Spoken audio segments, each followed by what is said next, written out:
যখন আল্লাহ পাকের আযাব আসে দেখলেন না, আল্লাহর যখন আযাব আসে তখন ভালো খারাপ কাউকে আল্লাহ পাক ছাড়বে না, সবগুলোকে ধ্বংস করবে।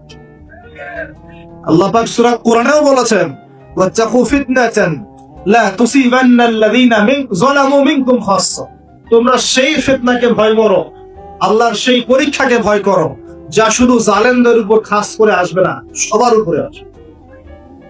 যদি আসমানি গজব জমিনের বালা আসে, শুধুমাত্র খারাপ ব্যক্তিদেরকে দেখে আসবে না, বরং সবার উপরেই চলে আসবে। আল্লাহ পাক আমাদেরকে বোঝার তৌফিক দান করুন।